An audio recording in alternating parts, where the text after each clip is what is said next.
Welcome to Sunday Night Prime.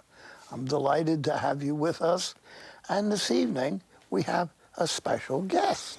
Now, be sure to get hold of me if you want to send me some emails, sundaynightprime@EWTN.com.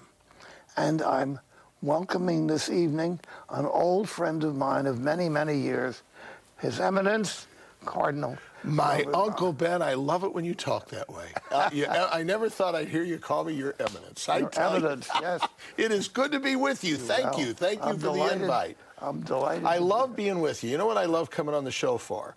Oh, yeah. We don't have to do makeup. No. Anybody looking at you and me knows that they're not doing any makeup. I've been on, well, we both have been on other shows, news shows before, and of course you have to go through about a half-hour makeup, and it doesn't make a bit of difference. I said, you can't make it look like I got more hair or less chins. Let's just go and do this, okay? I much prefer radio, don't you?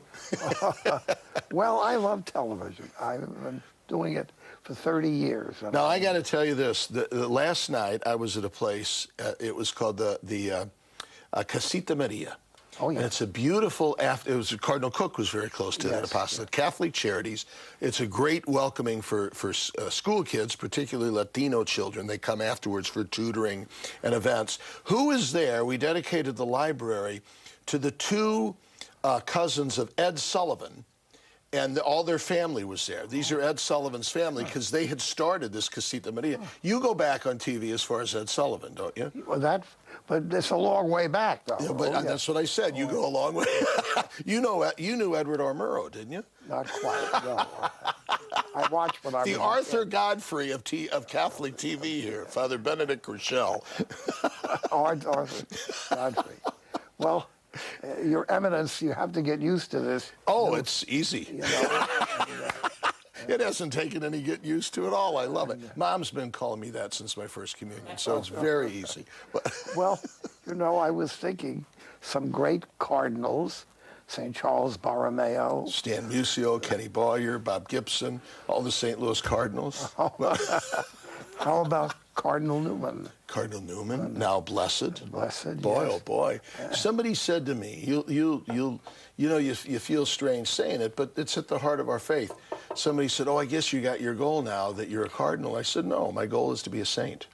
Right? That's it. I got a long way to go, but with the help of God's grace and mercy, that's what we all want to be, right? Who wants to be a cardinal? Yeah, we were talking about women in the church, and somebody said, well, you don't see any women cardinals I said, well, but most of the banners I've seen from St. Peter's Basilica when they declare new beati and saints are women. And that's the highest you can get.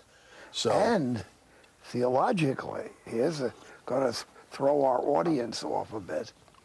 It theoretically could be a woman made a cardinal. Theoretically. Because there's no holy orders there. That's right. That's right. You know, in fact, get this. Now, I've heard it from more than one person that one time somebody said to Blessed John Paul II, you should make Mother Teresa of Calcutta a cardinal. Yes, I know. Have you heard this story? Oh, yes, I did. And the Pope said, I asked her. She doesn't want to be one. Is that true? Is that what you heard? I've heard the story, yeah. Oh, yeah. There you go. Can you imagine Mother Teresa wearing one of those red hats? No. Poor Cardinal Dulles was what a great man, made a cardinal, but he looked so awkward, didn't he? And he knew it. He was just so lanky and Lincoln-esque that he would. Oh yes. I think you'd do it. I think you'd fill it out well, Father Benedict. You know, that'd be the day. That would be the day. Now, you know, we do have some We don't have business, do we? We have I business. thought we were just gonna chat. Yeah, talk Well, about the Yankees and the Giants, the New York Giants. Congratulations. Unfortunately, Mr. Obama has given us some work to work on. Has he? And I'm very sad about that because I grew up in Jersey City where we lived with politics. And I learned... Did you know Mayor Haig? Oh, no, he'd be... But that was the area, That was the area. I was a kid. Yeah. My that was father, in the Roosevelt day, wasn't yes. it? Yeah, Frank Haig. And we made our mistake. We made our decision never to talk about politics. My father made that very clear to us. Don't talk about politics. Wow. Because it was bad name. It would always it would bring up tension, huh?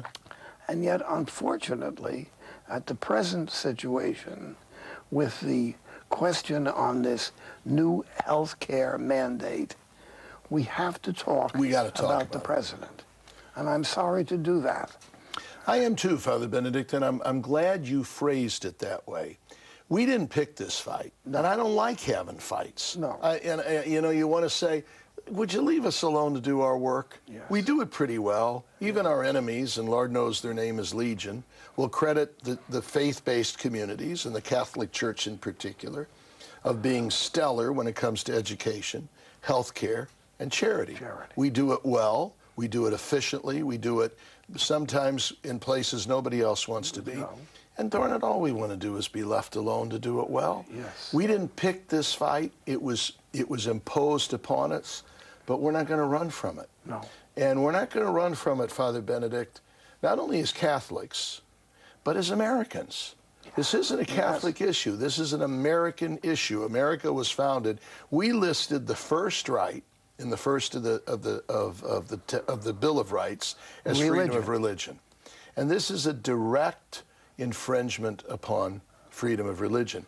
I got a letter the other day, Father Benedict, from an Episcopalian woman priestess, all right? And she says to me, I disagree with 99% of the teachings of the Catholic Church, but count me in on this one. Because it's not about church teaching, it's not about contraception or abortifacients or sterilization. It's about the federal government butting in to an area where they have absolutely no competence and right into the internal affairs of a church. Count me in. This is the widespread, enthusiastic endorsement that we're getting, not just from Catholics, ecumenically, interreligious, atheists, Democrats, Republicans. You name it, they're saying this can't go. This can't. And I'd like to think, no matter what you think about the President of the United States, we speak about him with respect. I think he's a shrewd man, and I hope that he's sensing we've overstepped here, and let's try to rectify it. I don't know. Well, I hope and pray that he would do that. Mm-hmm. You know, his background came from a very fine Catholic background, not for his family, but politically. Cardinal Stritch, Archbishop of Chicago, got Mayor Daley into position. Right.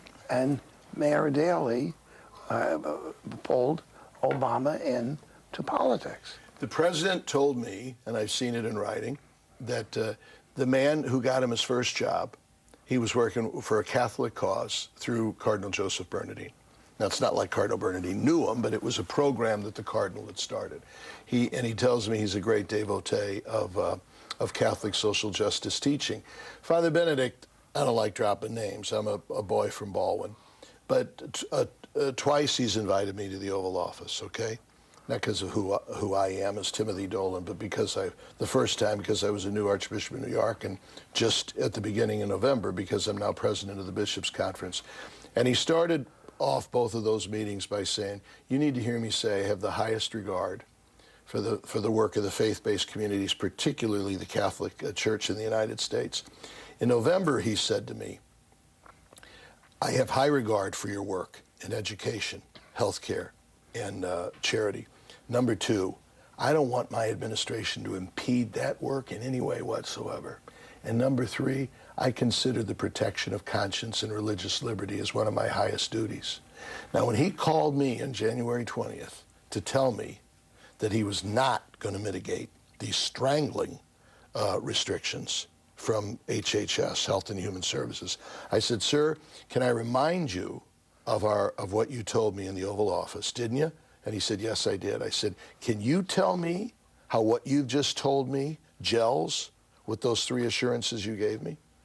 This is not, something's got to give here.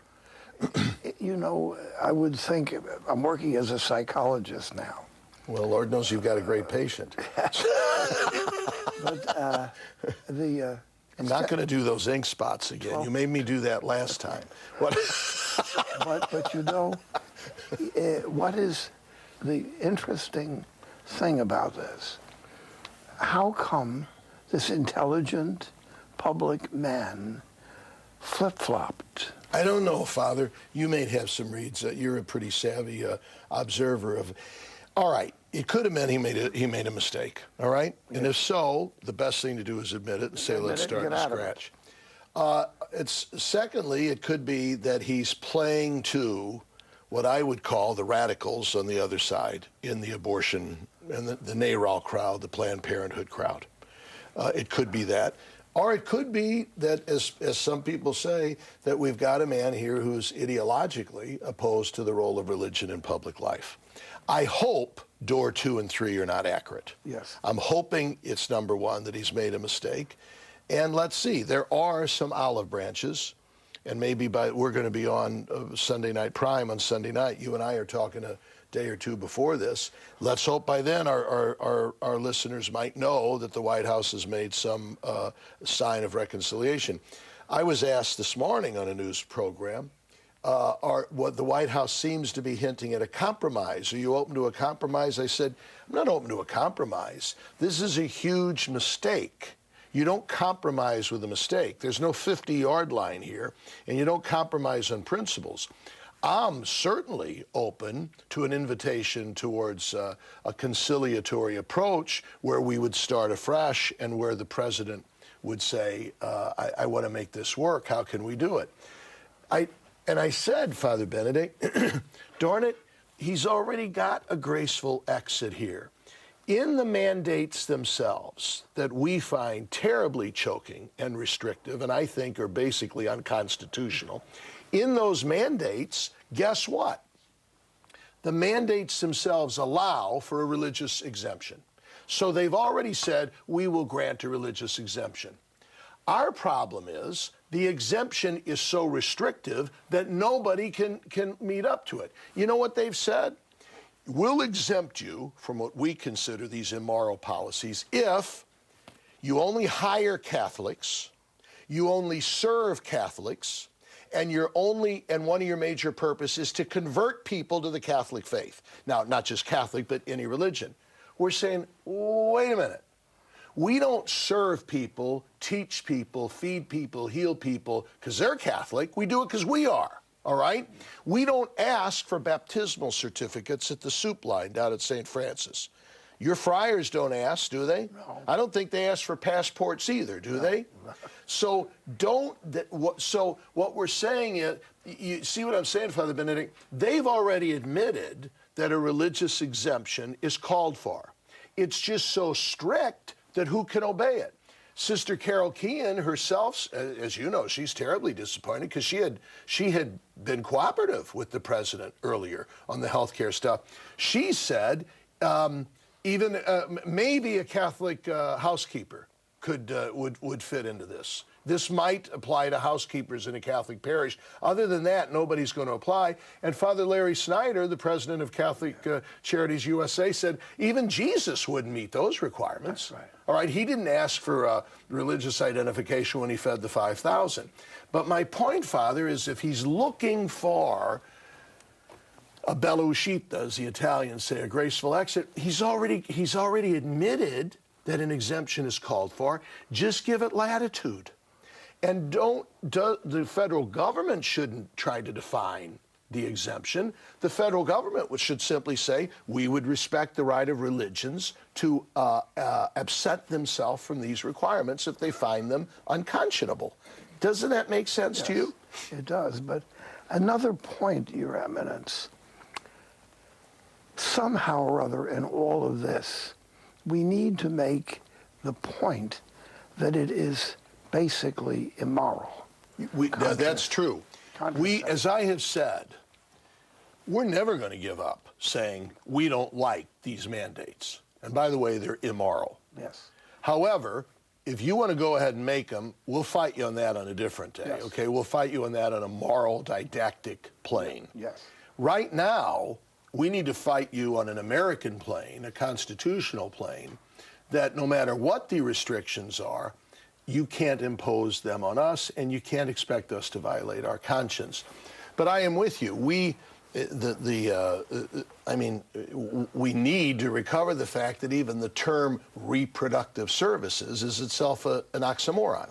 It's not about reproduction, it's stopping reproduction, and it's hardly a service. So you're right. And let's face it, the church hasn't done as good a job as we should in explaining what I think is a beautifully positive, logical, natural approach to all of this. We haven't done it. You and I are both embarrassed. I mean, I get it from every reporter I meet will rub in my face, oh, the polls show that 90% of Catholics disagree with their church on contraception. I said, well, look, that may be true. About probably 90% of Catholics disagree with one of the 10 Commandments, too. That doesn't make the 10 Commandments wrong, okay? But 99% of Catholics will agree that the federal government doesn't have any right imposing something on a church and making us violate our deepest held convictions. Yes. Well, the fat is in the fire. We're there. We're going to stop for a break, and we'll be back in a minute. Your Eminence, you're so bashful. You know, you can be informed with me. You can call me Cardinal. Oh.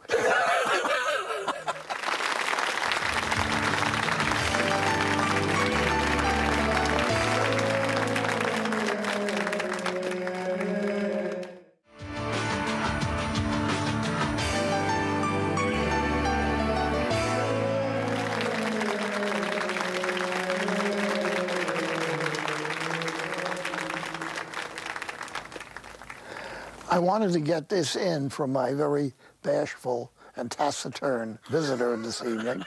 I wanted to make the point that EWTN has gone to court against the whole situation. They actually have opened a legal... Good to hear. And they're not the only one. They're coming. The legal community is rising up, and you know, they're pretty much saying this is so blatantly unconstitutional. Well, I want our EWTN family, which is a family. You bet it is. That we're right there, and this is the way many of us can do something, because individually we wouldn't do something like this. No. And it is sort of chilling. One does wonder about the next step, what this would lead to.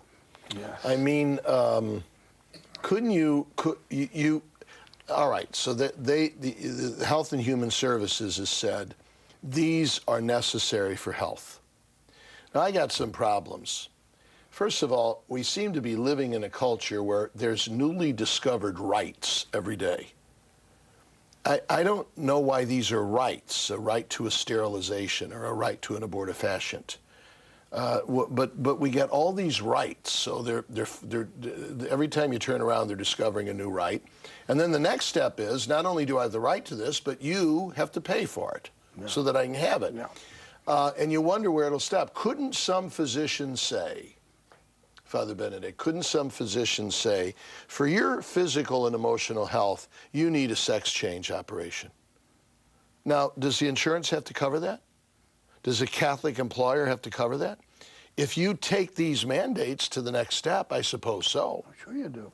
So certainly. Where is it going to stop? Well, that's the question. And it's a house of cards. You take out one card and the whole crowd comes down. Yeah. And this does not seem to be obvious to many people in the United States. Sorry to say, even some Catholics. I'm afraid you're right. We don't see this. Although, if you noticed, as I have, that there's been a remarkable unity in the Catholic front on this. Yes. Even people who have been very supportive of President Obama have said, we are let down. So you've got well-known Catholics who tend, you and I don't like labels, but who tend to be more to the left politically and theologically, and would admit that. They wouldn't doubt that description. E.J. Dionne, for instance, yes. Commonweal magazine, yes. America magazine, Douglas Kimmick, Michael Sean Winters of the National Catholic Reporter. They've all said, this is preposterous. This cannot stand. Michael Sean Winters, I don't know if you've read his columns. He identifies himself as a liberal Democrat, and he's been supportive of the president. He said, I'm flabbergasted. He said, I can't believe how this could have ever happened. Not only philosophically is this so blatantly opposed to the Constitution and American foundational principles, politically he's just thrown Catholic supporters under the bus. The Catholic vote, even though we know, you can talk about the so-called Catholic vote for a long time, and there's a lot of different theories on it, but it is very clear that in the last 5 of the last 6 elections, the Catholic community in the major states, Ohio, Pennsylvania, Michigan, have been the swing vote. And that 5 of the last 6 elections, the Catholic vote in those given major states has gone for the winner.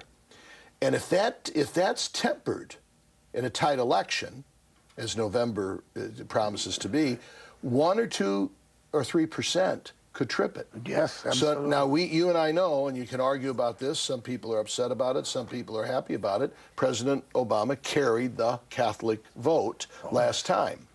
But I don't think this could chip that away. And even if he still carried it, but it was 2 or 3 percentage points down, he's going to lose the swing vote. Michael Winters says, just from a purely strategic point of view, this didn't do him any good. So I don't know. I really don't know how to figure it out. I have to talk a bit about something very personal, which is painful in this. Many years ago, when I was 14 or 15 years old. Many years ago. A long time. I became aware of the abuse of African American people. Now this was long before civil rights. And I made myself a friend of many people in the African American community, and they had to live on their own street. And I got in trouble. What's this little white boy hanging around our streets for? And I got to know the people, and when the civil rights began, I was right up to here. I was in it all the way. I knew Martin Luther King. I knew a number of others. And I wanted to go to Selma, but I couldn't get permission because the friars don't easily travel. So I walked down the street in Harlem with a rabbi, and he said, "You think there's going to be any nuns at this thing?" I said, "Nuns don't go to things like this." We came around the corner, and 124th Street were 500 nuns. Wow. You know, and you're a Catholic schoolboy. Yeah. Boy, that stops your heart right there. And in that day, they were probably still in their full habits. Oh, they were the complete habit. Yeah. You know, and they were carrying big signs, LBJ, wake up, you know. Wow. And it was one of the most marvelous days in Harlem I ever had seen. And I've known Harlem all my life, and our friars are in Harlem now. Now, you just bring up a good point, because what are we hearing from people, Father Benedict, is our enemies are saying, this is another attempt of this power-hungry Catholic Church trying to impose its views on the rest of the country. You just mentioned one of the most noble initiatives in the history, in American history, the civil rights movement, which would have never happened if religion had been That's right. muted. Would never have been. Martin Luther King was very overt in saying this is based on gospel principles. Yes. Martin Luther King wanted to be, I'm told by those who know him, you did, that he wanted to be referred to as Reverend Dr. Yes, Martin Luther that's King. right. He was a Baptist preacher. He was a disciple of Jesus Christ, all right? Absolutely. And he would constantly say that America is at its best when people can bring their deepest held religious and moral convictions to the public square. That generated the civil rights movement. That generated the peace movement. Yes. That generated the abolitionist movement. Unfortunately, that generated the temperance movement, but we won't get into that. Right? Catholics weren't part of that, but some others were. But and now it's generating the pro-life movement. But all the people that were for religion generating reform movements, and I just mentioned some. Heck, there's some American historians, all right, who say that the American Revolution was a direct result of the Great Awakening. Yes. Okay? Yes. That it was a religious revival that led to the drive for independence and the noble principles of freedom and self-government. Now, the Catholic community isn't imposing views. John Paul II said the church doesn't impose, she proposes. And that's when America is at its best, so that we would stand up and speak from an ethically formed, moral viewpoint enriches the American experiment, right? Yes. So don't, now all of a sudden you've got Nancy Pelosi, who says, I listen to my bishops when they're pastors and not politicians. I don't think she would have said that to Dr. Martin Luther King. No. I don't think she'd say that to Reverend Jackson. No. I don't think she would have said that to the people for abolition, all right? No. Why is she saying it to us? And where there can't be a cleavage. There's a distinctive role, but there can't, yes, there needs to be. One of the geniuses of the American project is that the church and state are separate.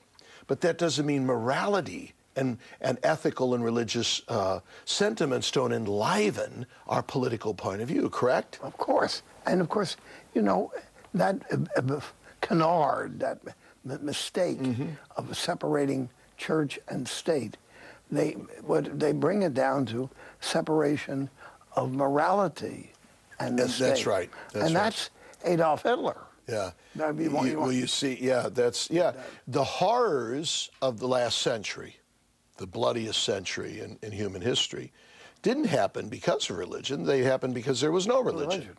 And communism, Nazism, Stalinism, everything else, Pol Pot, whoever. They thought they were gods, all right?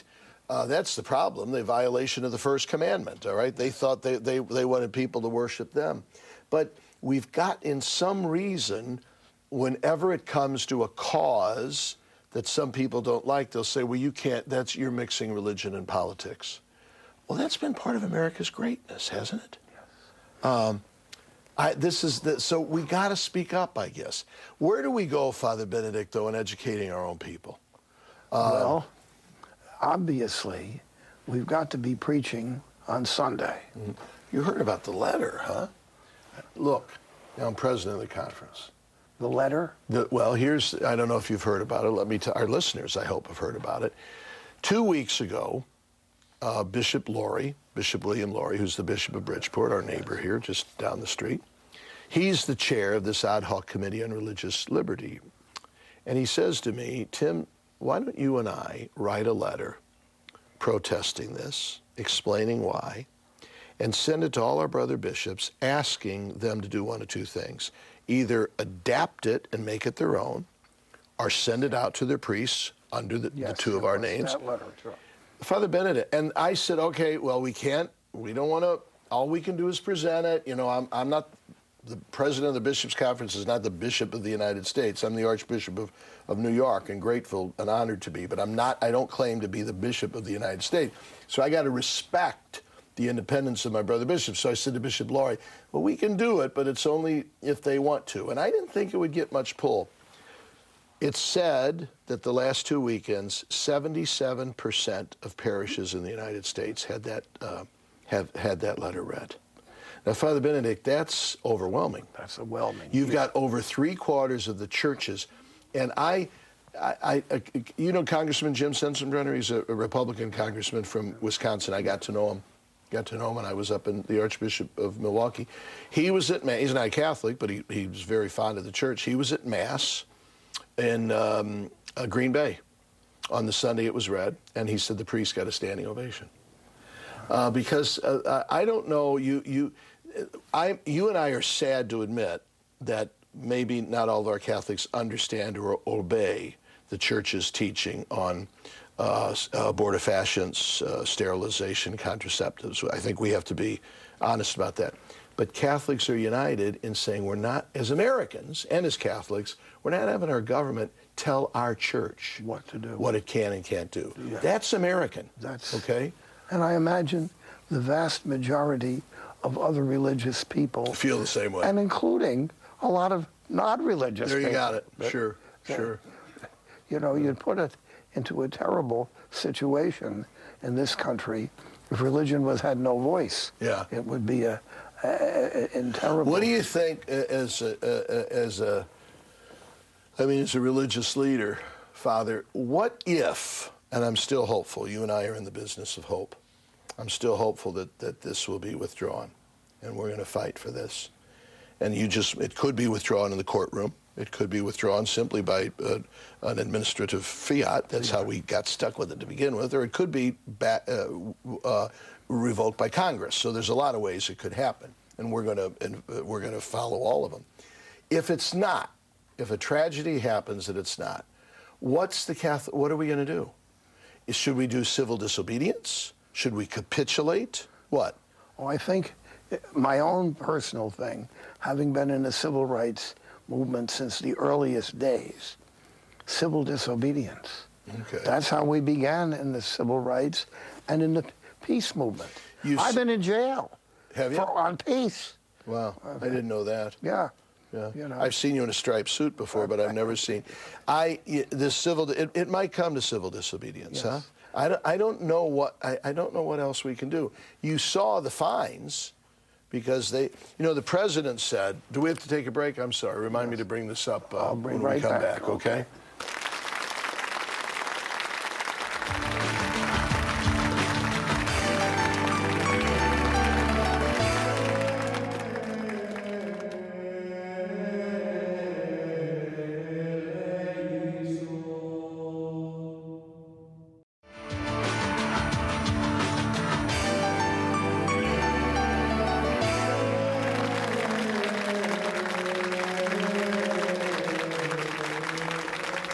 Your Eminence, well, tell us a little bit about what we're doing at EWTN that you know about. Well, I know one of the things you're doing at EWTN is you're publicizing the excellent data that's available through the United States Conference of Catholic Bishops. And I think our good people at EWTN have told us that they're going to put up a graphic on the screen of how they can access the USCCB website. Because there, Father Benedict, you're going to find a lot of data, a lot of information.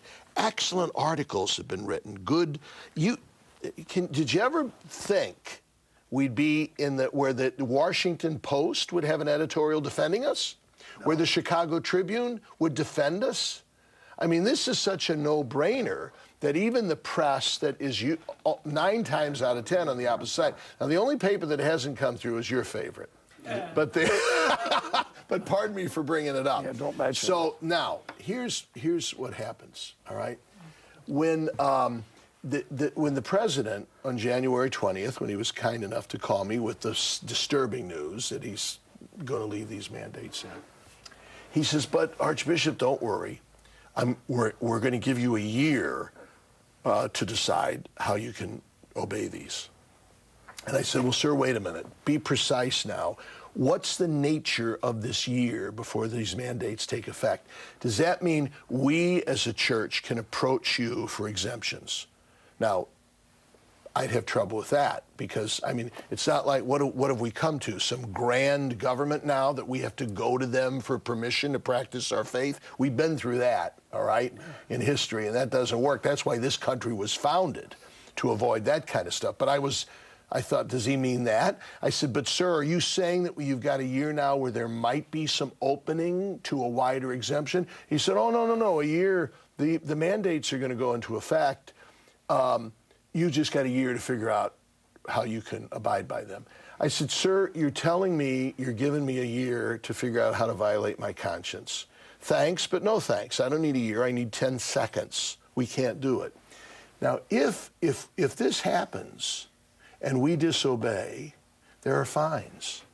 Father Larry Snyder of Catholic Charities USA has said that as far as he can figure out, if Catholic Charities said we can't obey this, we can't supply this type of insurance to our employees and our people that we feel would violate our conscience, the fines for Catholic Charities alone would be $140 million a year.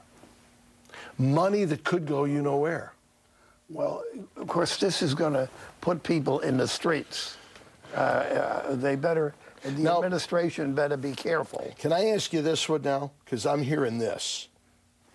Okay, you Catholics don't want to obey this, all right?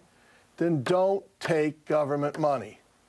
If you take government money, you obey the laws. If you're gonna take money from the piper, you got to dance to the music.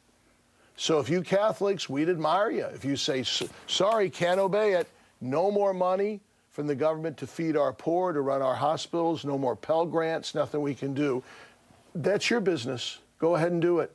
How do you answer that? Well, I tell you, historically, it's moving backwards to 1929. It's moving almost a century. The country and the church back at the beginning of the great collapse. You mean the results would be so socially yes. destructive that we'd be back. But I say, Father, how do you answer that? You say, first of all, it's not the government's money. It's our money. Yes. It's the taxpayers' money, all right? And secondly, you can't, part of government money is if government's involved in the noble cause of taking care of its citizens when it comes to health, education, welfare, charity, the Catholic Church wants to cooperate, and we happen to have a pretty darn good track record, all right? And number three, that we pay taxes to a government that is supposed to defend our most basic liberties, the first of which is religious freedom. So don't penalize us by withholding our money because we're defending one of the Constitution's most cherished principles. Isn't that how you'd answer it? Yes, but I also think historically, and there's a very important thing here, back to the 1929s, when we moved into what were known as the New Deal, that the government is responsible for helping people in their serious needs. That was FDR, that was the New Deal. Al Smith really kind of had those seminal ideas, This turns that all back. So this threatens, you're saying, sort of like this social safety net that really started back with the New Deal. And it's the American life for almost 100 years. And you're going to push us either back into the Dark Ages or into socialism. Yeah, one of the two extremes, you're saying. I could see socialism coming on the horizon. Yeah. I could see it happening. Yeah. And in Europe, socialism has failed. It doesn't work. The socialists are no longer socialists. Sure. But unfortunately, it's rather dark at the present time. Unfortunately, a lot of very bright people can do very stupid things. But I do worry. I mean, I'm not a Tea Party person or anything, but I do worry, and I think it's a rather healthy American suspicion of big government. Yes. Don't you? Yes, of course. And I do worry that you've got some in governments that are saying it's the government who decides on our rights. Yes. It's the government money that will decide who they will reward with grants and who they won't. And I'm saying, whoa, wait a minute. the wisdom of government that would cooperate with the voluntary and the faith-based communities to accomplish their good. I was in Catholic Charities, as you know. I was chairman of the board. Catholic Charities has an annual budget near $1 billion. Now, a lot of that money is donated by Catholics and by non-Catholics, but a good chunk of it comes from the American government. The American government is saying, we've set aside foreign aid to feed the hungry, to clothe the naked, to have programs of agriculture and irrigation and all. And we don't do it.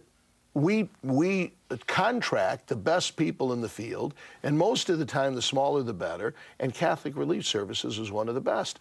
So government, I guess what I'm saying, Father Benedict, is government will almost shoot itself in the foot if it excludes religious partnership from the noble goals of a virtuous society. Am I making any sense? Yes, but the next step is the government will lose. Remember, we get elections every 4 years.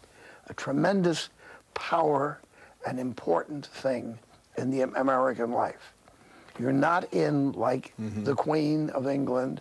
You're not there like the Prime Minister. You're in, and out they go. Out they go. And they better be very careful. Are you announcing your candidacy? Well, I'm from Jersey City, you know. I'm from Jersey. You got politics in your blood. Oh, we do. Yeah. No question about it. Even though you couldn't talk about it at home. Yeah. Very interesting, though. How do you, and this is not a partisan issue. You know, somebody said to me, a reporter said to me, well, you bishops are just upset about this. This is your new way to promote your social conservative Republican causes. And I said, oh? Have you talked to the bishops of Alabama? They're suing their government because their government won't allow them to feed and clothe and provide health care to undocumented aliens. Now, that ain't a conservative cause. I don't hear many Republicans talking about that one. No. That's a pretty liberal cause. So don't give me this liberal, conservative, Democratic, Republican. This is an American issue. It's a human rights issue. It's a religious freedom issue, no? Oh, yeah, absolutely. Yeah. Why, though? All right, you talk about it. Now, in your house, they wouldn't let you talk politics? No. See, my dad loved talking politics. Now, to this day, I don't know if he was a Republican or a Democrat, but he was fascinated by Republicans, and he liked to bait people. I know his mom and dad were avid Democrats. All right, and Catholics were, you know, well, all Democrats. Catholics were all Democrats. Remember what was the old saying about the two ladies? Well, they were they met in the store, and she said, "We, you know, John Jones is a Republican, don't you?" And the other lady said, "That can't be. I just saw him at Mass on Sunday," because Catholics were Democrats. Where did that come from? You grew up in that climate. Well, it does interesting historically. The Democratic Party came out of the Civil War, and it was the people who lost. The Republicans won the Civil War. Lincoln, yeah. They were all Republicans.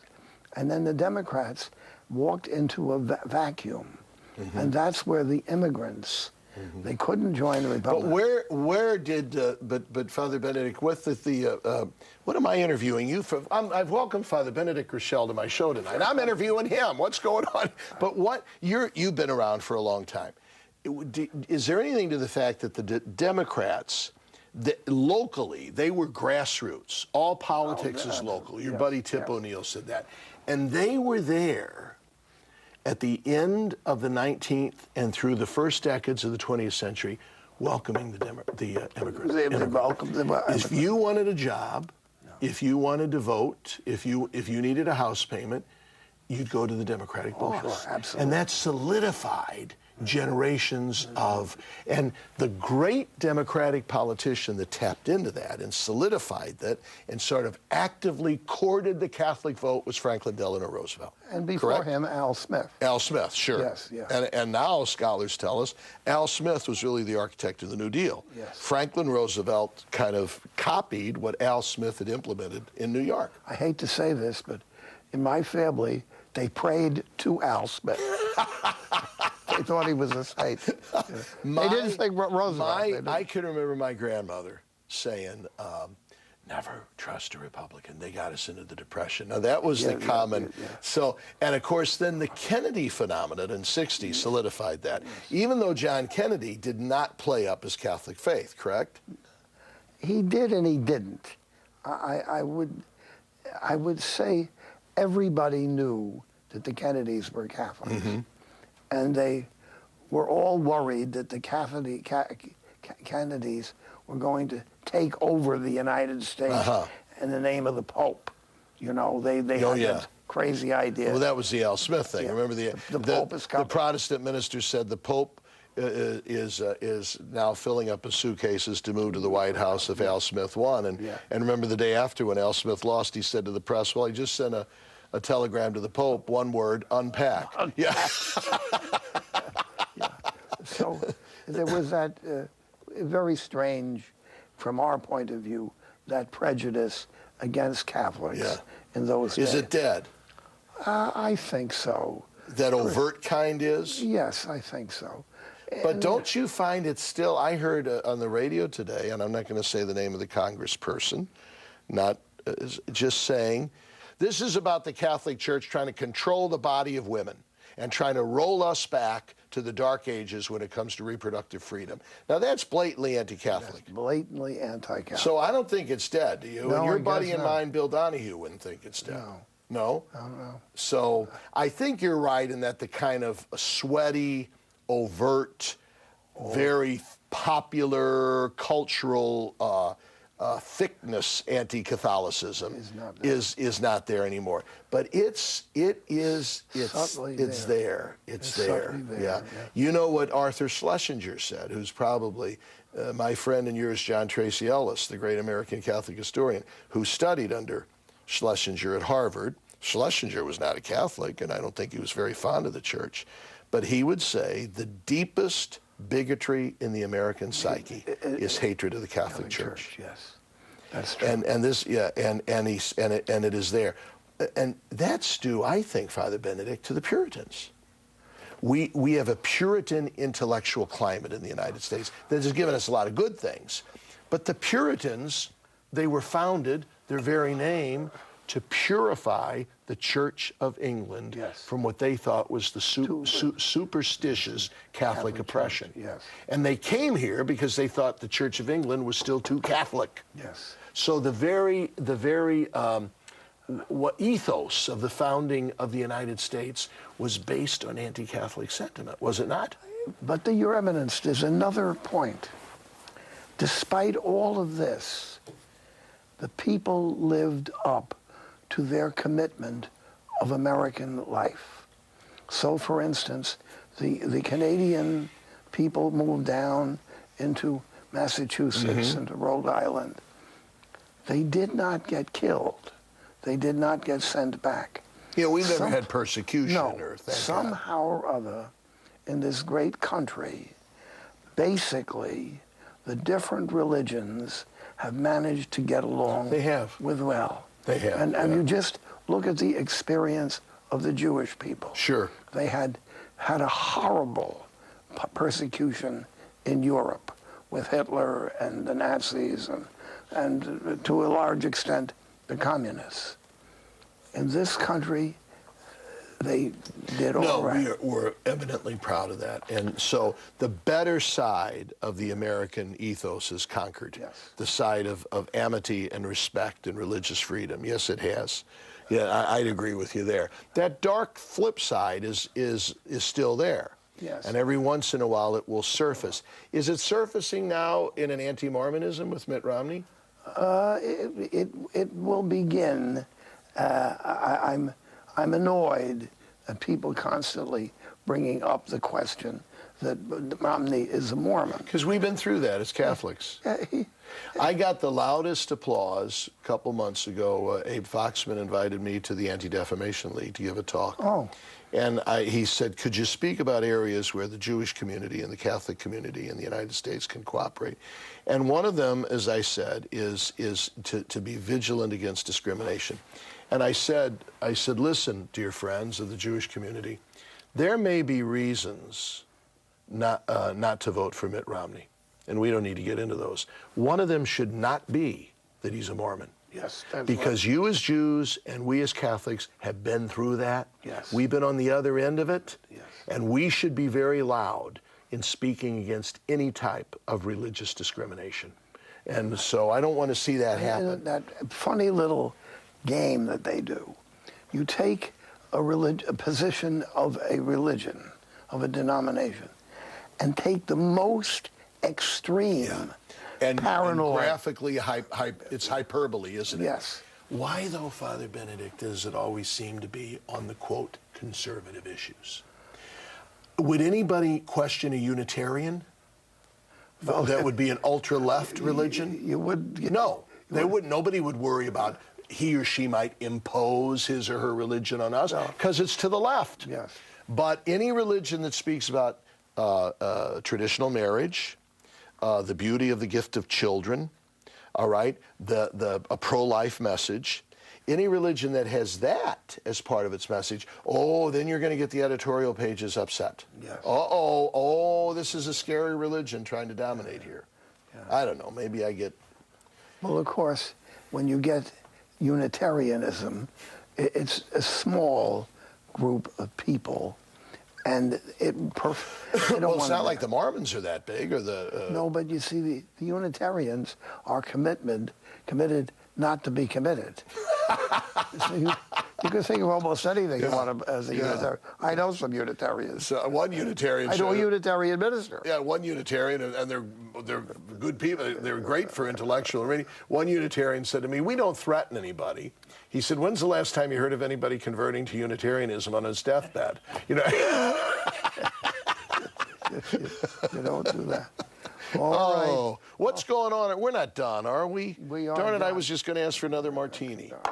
Boy, Well, your evidence, I'm delighted. I'm going to Rome. You're going to Rome. You'll be a cardinal. You have to be very nice. I'll be out. You'll have to be one of those red. It fit right nice in your head there. I will tell you. Benedict, I need you to make. You got a lot to cover. Make our final prayer. Please. I will. Thank you, Lord. Thanks for the gift of our faith. Thanks for the gift of our American citizenship. We love them. We cherish them both. We praise you for the blessing of being part of a country that's committed to religious freedom and a religious friendship and concord. We thank you for the towering normative role that religious values have played in the development of this great history of the country that we love and cherish so much. And please give us strength and courage always to stand up for our principles. You are Christ our Lord. Amen. And thank you, Eminence. I'm on. You invite me back, will you? I'll invite you back, yes. How do you fund this show? Do you ever ask the people for money, or? We get them to support. I'm reading the script here. Go ahead. EWTN. I'm reading the cue cards. I'm EWTN does not. EWTN does not advertise dog food or anything like that. So you've got to keep us going. And my dear old friend, Mother Angelica, is watching this program, and I want you to send those nice little envelopes down, keeping EWTN going. It's a great, great part of American life. God bless.